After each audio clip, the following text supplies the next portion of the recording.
Evangelho de João, capítulo 13, versículos 1 a 11. Então leiamos o texto sagrado. Diz assim a palavra do Senhor. Ora, antes da festa da Páscoa, sabendo Jesus que era chegada a sua hora de passar deste mundo para o Pai, tendo amado os seus que estavam no mundo, amou-os até ao fim. Durante a ceia, tendo já o diabo posto no coração de Judas Iscariotes, filho de Simão, que traísse a Jesus, sabendo este que o Pai tudo confiara às suas mãos, e que ele viera de Deus e voltava para Deus, levantou-se da ceia, tirou a vestimenta de cima e, tomando uma toalha, cingiu-se com ela. Depois deitou água na bacia e passou a lavar os pés aos discípulos e a enxugar-lhes com a toalha com que estava cingido. Aproximou-se, pois, de Simão Pedro, e este lhe disse: Senhor, tu me lavas os pés a mim? Respondeu-lhe Jesus: o que eu faço não o sabes agora, compreendê-lo-ás depois. Disse-lhe Pedro: nunca me lavarás os pés. Respondeu-lhe Jesus: se eu não te lavar, não tens parte comigo. Então Pedro lhe pediu: Senhor, não somente os pés, mas também as mãos e a cabeça. Declarou-lhe Jesus: quem já se banhou não necessita de lavar senão os pés. Quanto ao mais, está todo limpo. Ora, vós estáis limpos, mas não todos. Pois ele sabia quem era o traidor. Foi por isso que disse: nem todos estáis limpos. Vamos orar e pedir a orientação de Deus para a exposição da sua palavra. Oremos. Pai bondoso, nós estamos na tua presença, Senhor.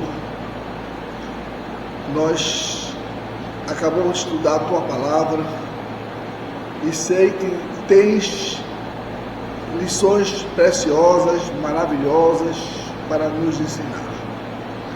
Pai, ajuda-nos a compreender a tua palavra, a assimilar a mensagem que ela transmite, e, ó Deus, e que possamos compreender, ó Deus, exatamente a tua vontade para cada um de nós. Pedimos que tu apliques, ó Deus, a tua palavra nos nossos corações, em nome de Jesus. Amém.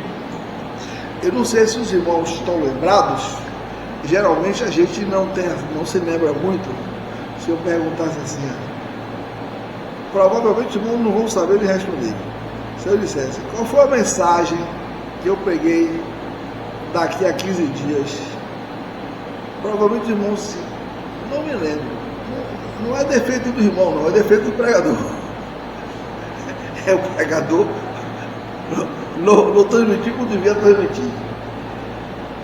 Mas é que o meu perguntar está mais recente. Qual foi a mensagem que eu preguei no domingo passado? A de 15 dias atrás, até se você me perguntar, nem eu sei. Estou falando do domingo retrasado. Estou falando do domingo passado. Né? O trigo, certo, foi isso mesmo. Foi sobre aquele versículo, né? Que Jesus disse: se o trigo caindo na terra não morrer, fica só, mas se morrer, produz muitos frutos. Na exposição do texto da mensagem, dissemos que o trigo é uma linguagem figurada que Jesus usa, mas referindo-se a ele mesmo. E quando ele diz caindo na terra, está se referindo que a vinda dele se ele não morresse, ele não ia produzir frutos. Porque uma semente, para produzir fruto, tem que cair na terra. E esse cair na terra equivale a morrer aquela semente para nascer novos frutos. Então aquele texto falava da morte de Jesus, e nós dissemos aos irmãos que se Jesus não morresse, nenhum homem, nenhum ser humano, desde Adão até o último homem que vinha nascer na face da terra, entraria no céu. Ou seja, a morte de Cristo é a base, é o fundamento da nossa salvação. Foi através da morte dele que Deus pôde satisfazer sua justiça e salvar pecadores, aqueles que creem no nome dele. Esse foi o assunto que nós analisamos no domingo anterior. Hoje nós vamos estudar um outro assunto. Depois que Jesus morreu e ressuscitou e foi para o céu, ou seja, Jesus morreu, 3 dias depois ele ressuscitou. Antes de subir aos céus, ele levou 40 dias aqui, apareceram aos seus discípulos algumas pessoas que ele escolheu, isso para consolidar essa ressurreição, para que eles tivessem plena convicção dessa ressurreição, porque eles seriam aqueles que iriam continuar a pregação. Se eles não crescem que Jesus ressuscitou, que pregação eles teriam? Qual era a mensagem que eles iam transmitir?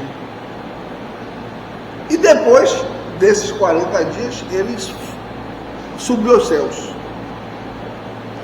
E a pergunta é, ao subir aos céus, o texto diz que ele teve um lugar de honra, porque ele está sentado à destra de Deus. Claro que a palavra destra significa direita, mas não quer dizer que é só direita ou esquerda. É questão que na Bíblia direita de Deus é posição de honra. Posição de honra. Então é isso que quer dizer. E a pergunta é, ele está sentado à destra de Deus? Posição de honra. Não quer dizer que ele está num lugar fixo, sentado. A gente imagina que o pai está lá no trono, tem uma direita, ele está sentado. Não, isso ali o texto fala de honra. Deus honrou o Filho. Todo o poder me foi dado no céu e na terra. É no sentido que ele tem honra. Não é questão de lugar, sentar em cadeira, em trono, não é nada disso. A pergunta é, qual é o ministério dele agora, depois que ele se assentou à destra do Pai, nesse lugar de honra? Isso a gente vai aprender na lição que esse texto que nós acabamos de ler transmite. Qual é o ministério dele hoje? Quando a gente estuda a vida de Jesus, a gente diz que Jesus ele exerceu ele exerceu ou executou 3 funções. Ele foi profeta, mestre, é atualmente sacerdote e rei. Rei, ele já reina nos corações daqueles que são deles, mas ele vai reinar literalmente em um período milenar. Mas agora o ministério dele é de sacerdote. Então ele tem que saber o que é que um sacerdote faz. Primeiro, o que é que fazia? Quando Deus chamava um sacerdote, qual era a missão que esse sacerdote tinha? A missão do sacerdote era o oposto da do profeta. Por quê? Porque o profeta, quando era chamado para ser profeta, qual era a missão dele? Era receber de Deus uma mensagem, porque as escrituras estavam ainda em processo de formação. Esse profeta que Deus escolhia recebia a mensagem de Deus e transmitia para o povo. Então ele passava a mensagem de Deus para o povo. Essa era a missão do profeta. E a do sacerdote? Ele representava o povo diante de Deus. Ele cuidava do povo e levava os problemas do povo a Deus. O sentido é esse. A função do sacerdote é interceder pelo povo. Claro, quando eu falo povo, o povo dele, o povo de Deus, daqueles que creem em Deus, que se assemelha à missão que Jesus exerce hoje de advogado. Se você for olhar, o advogado, ele é um intercessor, ele vai representar seu cliente, ele vai defender seu cliente. Então, hoje Jesus exerce o ministério de sacerdote, sacerdotal em favor dos seus, daqueles que creem nele. Cristo não é um sacerdote do mundo para o mundo, não. Ele exerce o ministério de intercessão diante do Pai por aqueles, pelas suas ovelhas, por aqueles que ele salvou, por aqueles que ele vai salvar, por aqueles que pertencem a ele. Tá? E esse texto vai ensinar isso. E vamos ver então os detalhes do texto para nós compreendermos a maravilha que esse texto transmite. Primeiro, eu quero dizer aos irmãos que muitos pregadores, quando pegam essa passagem, eles fazem uma aplicação secundária da passagem. Eles não focam na aplicação principal, mas fazem uma aplicação secundária. Qual é a secundária? É dizer assim, esse texto ensina a humildade e que os crentes devem servir uns aos outros. Está errado? Não está errado, mas é uma aplicação secundária. E é baseado em quê? Naquilo que ele diz. Quando Jesus lavou os pés dos discípulos, ele deu exemplo, e ele mesmo disse, assim como eu fiz, fazei vós também. Ou seja, lave os pés dos outros. Geralmente, os crentes nunca obedeceram isso. Nunca vi crente lavar o pé do outro. Né? Ele disse, vai lavar você seu pé, rapaz? E tá certo mesmo.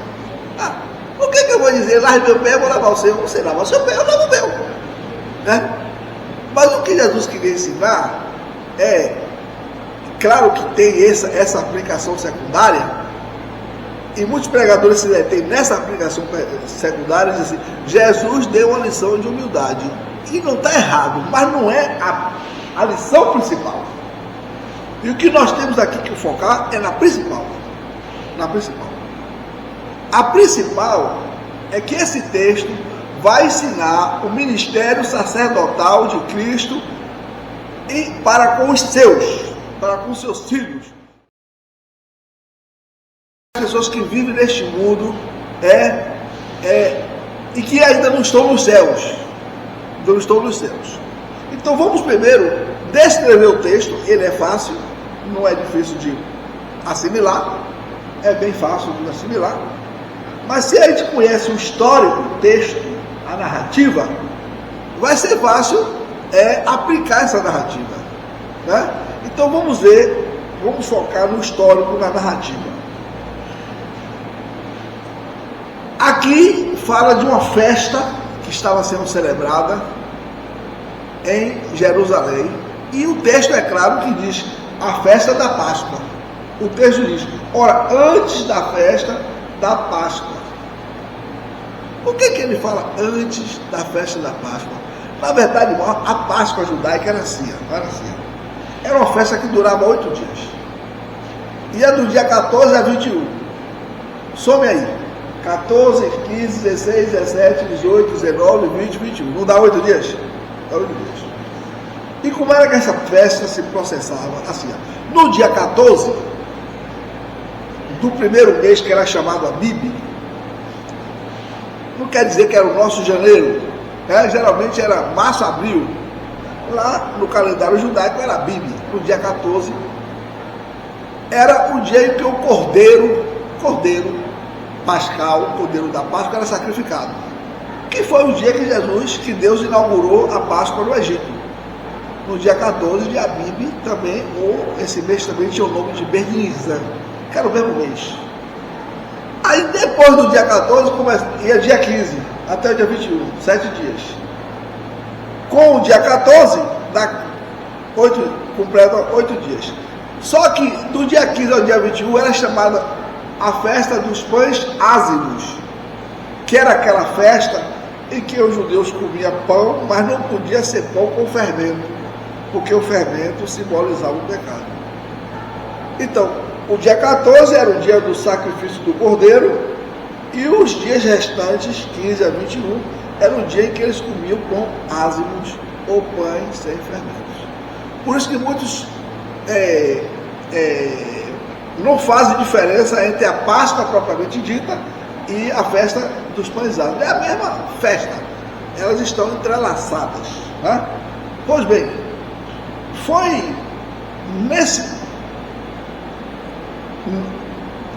exatamente em um dia dessa festa que Jesus que se deu esse episódio.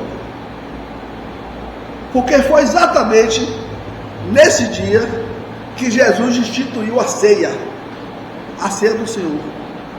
Os irmãos sabem que o judeu não tinha a ceia como festa. A ceia foi instituída por Jesus, substituindo a Páscoa. Quando eles celebravam a Páscoa, eles sabiam que estava apontando para o futuro, para a morte de Cristo.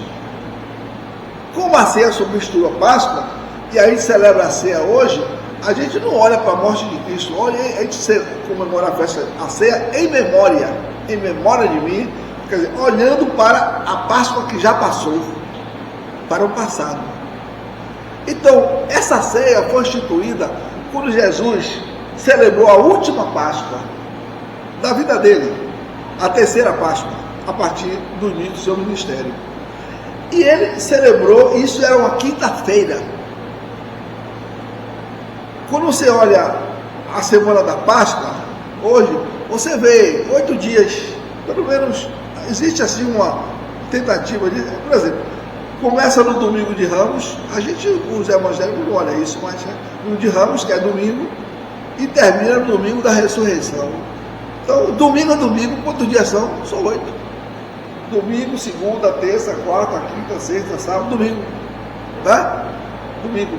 Então, quando Jesus instituiu a ceia, numa quinta-feira, que foi o dia que antecedeu a sua morte, antes daquele grão de trigo cair na terra e morrer, ele instituiu a ceia do Senhor, né? E como foi que ele instituiu essa ceia? Foi da seguinte maneira: os discípulos estavam reunidos no cenáculo que havia sido preparado, e eles não esperavam esse tipo de que Jesus ia fazer isso, porque as outras Páscoas Jesus não fez isso. Jesus celebrou, depois do ministério dele, 3 Páscoas, que ele levou 3 anos aqui. Primeiro, segundo, no terceiro ele instituiu a ceia e procedeu, fez cerimonial. Aí o que foi que ele fez? Ele pegou uma bacia, colocou água na bacia, o próprio Jesus, e saiu com uma toalha que ele estava cingido e com uma bacia de água. Aí foi no pé de cada discípulo. Não sei qual foi o primeiro, não sei se o primeiro foi Judas, mas até o de Judas ele lavou o pé, sabia? Ele lavou o pé de João, de Tiago, Felipe, e todo mundo sem entender. O pé na bacia, ele lavando. Naturalmente não tinha sabão, né, irmão? Sabão não tinha, né? E ainda enxugava os pés. Aí ele foi para Pedro. Pedro, bote o pé aqui na bacia. Aí Pedro olhou para ele e disse assim: o senhor me lavando os pés, nunca me lavará os pés. Eu é que devo lavar os seus pés. Pedro estava se recusando de lavar os pés? Não. É que Pedro não admitia por não entender. O próprio Jesus disse: o que eu faço, você agora não compreende. Você vai compreender depois, mas agora você não compreende. Mas ele disse antes: nunca me lavarás os pés. Sabe o que é que Pedro disse isso? Porque Pedro achava que Jesus estava se humilhando. Que Jesus é o mestre, como é que ele ia lavar o pé deles? Eles é que deviam lavar os pés de Jesus. Esse era o pensamento de Pedro, não era desprezo, não. Não é porque ele não queria que o seu mestre lavasse os pés dele, ele queria lavar os pés do mestre. Era isso que ele queria. Por quê, irmãos? Repare bem. Havia um costume, esse costume era muito anterior a essa gesto de Jesus. Era o seguinte, havia um costume da seguinte maneira. Os irmãos sabem que naquela época você não tinha asfalto. Tinha asfalto, as estradas estavam ou empoeiradas, se fosse verão, ou estava todo lamacenta, se fosse inverno. De modo que os caminhantes, né, as pessoas que faziam longas viagens, iam para cá, sua própria casa, ou para a casa de algum visitante, eles chegavam em casa com os pés sujos, ou de poeira, ou de lama. Então eles tinham o hábito de lavar os pés antes de entrar na casa, né? Imagine uma senhora que tinha arrumado sua casa limpinha, aí chegava uma pessoa, tá cheio de lama. Eu dizia, vai lavar os pés, mas o tutorial que eu tive aqui.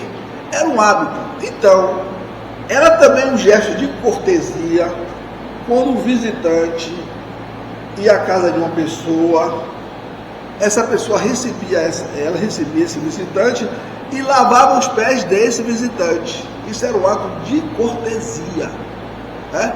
Era um gesto de cortesia. Mas quem era que lavava os pés?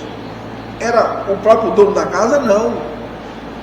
Era assim, ele designava um escravo, um servo, um serviçal para fazer esse serviço. O mestre mesmo não fazia isso. O dono da casa, ele não fazia isso.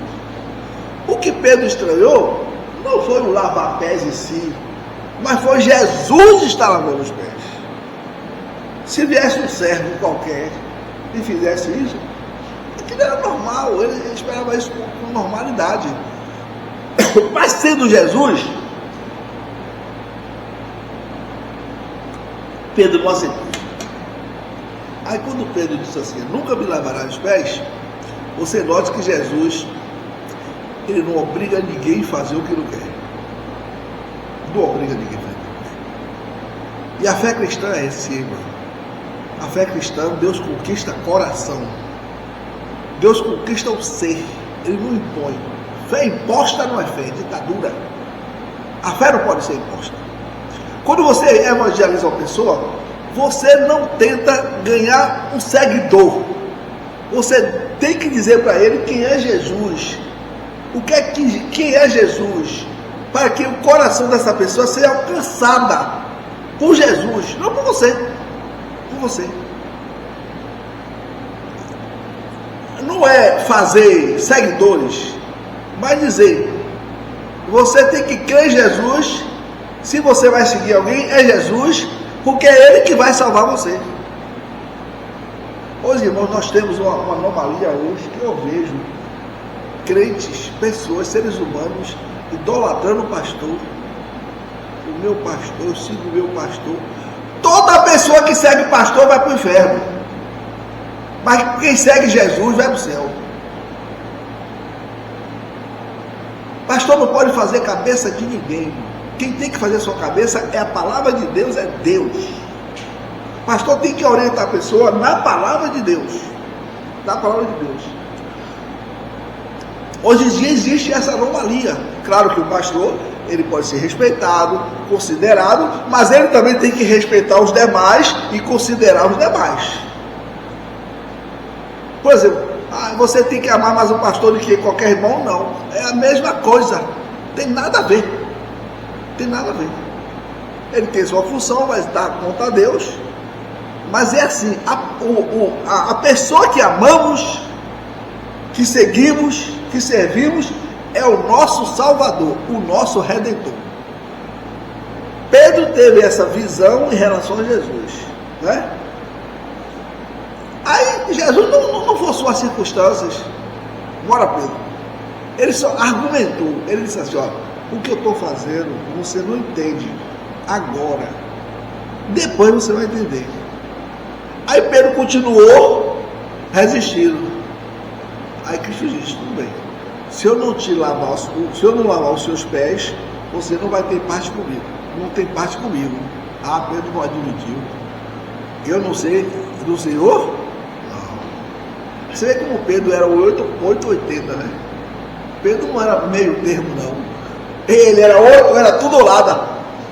Aí quando Jesus disse isso, se eu não te lavar os pés, não tem parte comigo. Foi o que ele disse: ó Senhor, os pés, a cabeça, o corpo todo. Ele não queria admitir não ter parte com Jesus.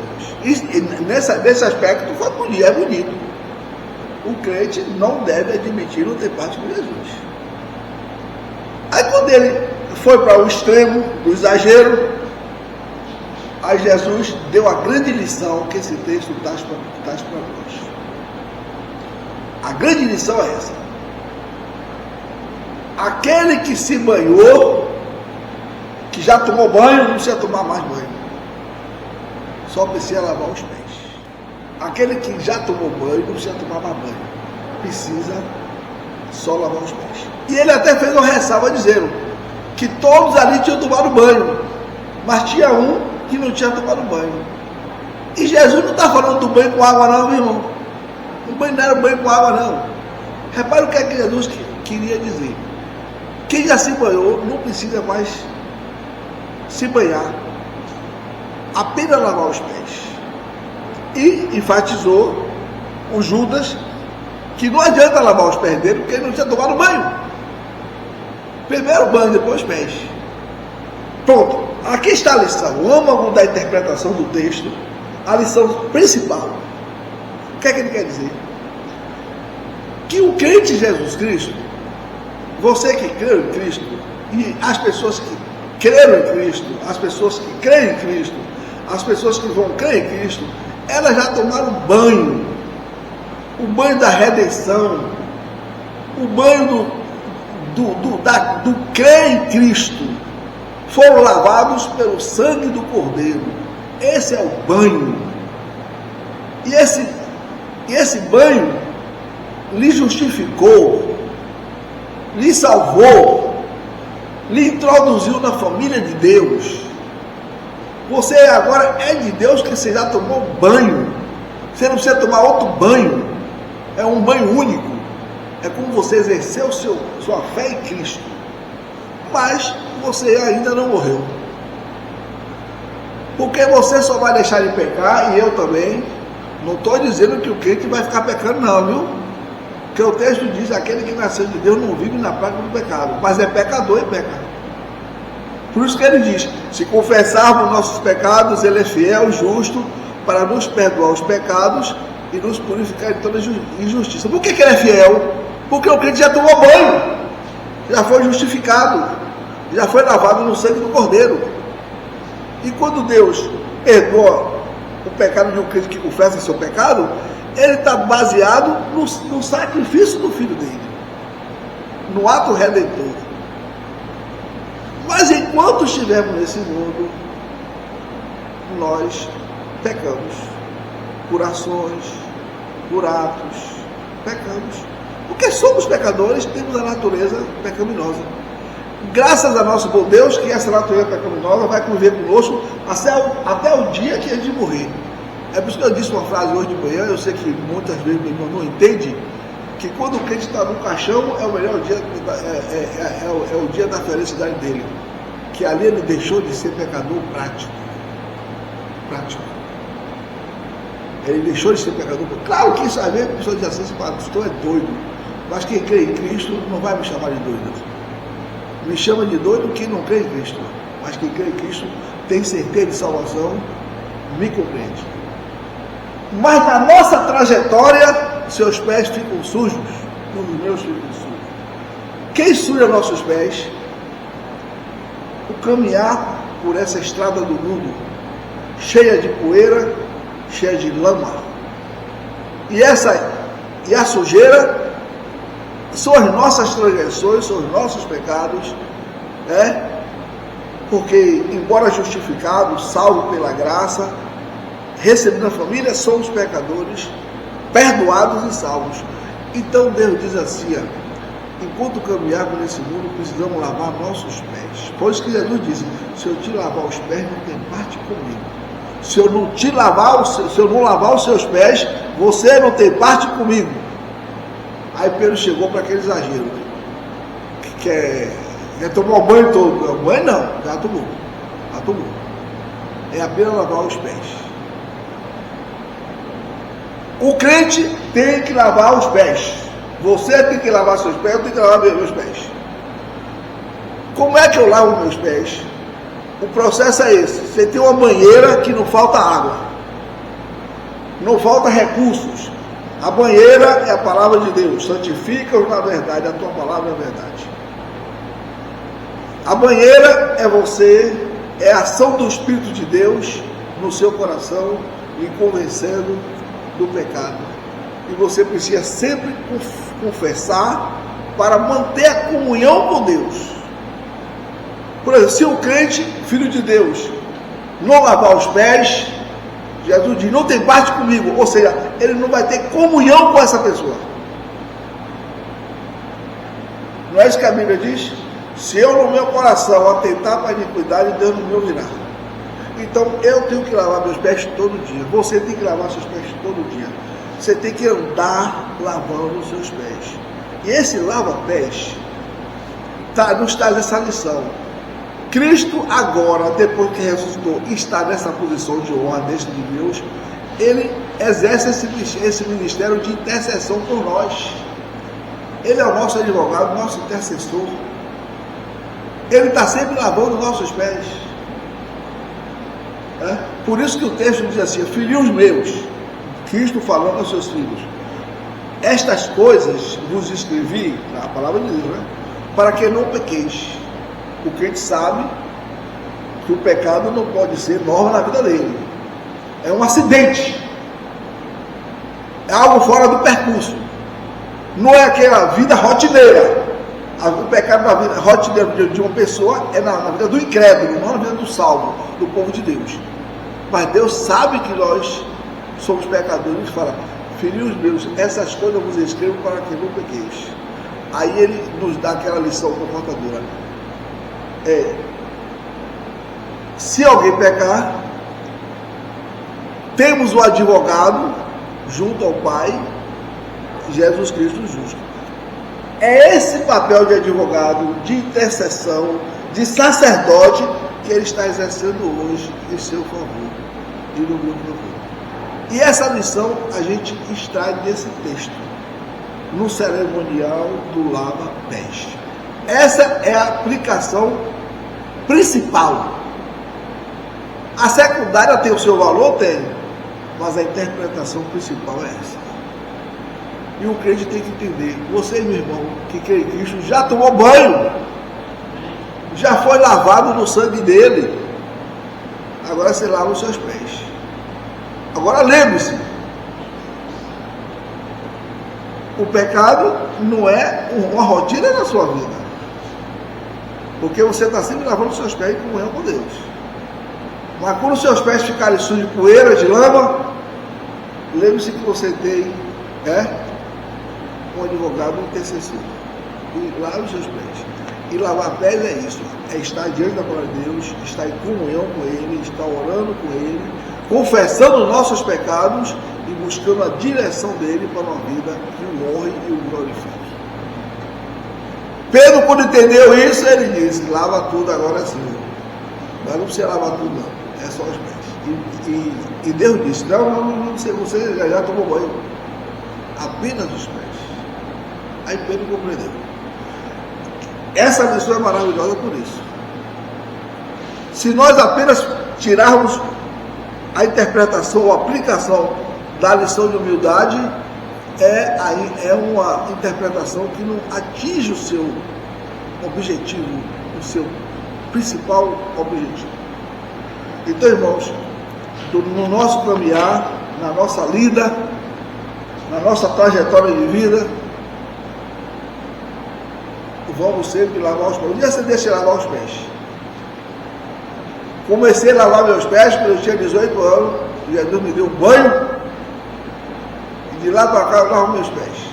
Vou fazer 70 lavando os pés. Não sei quanto tempo eu vou lavar os pés. Mas quando Deus me levar para um caixão, termina meu lava-pés.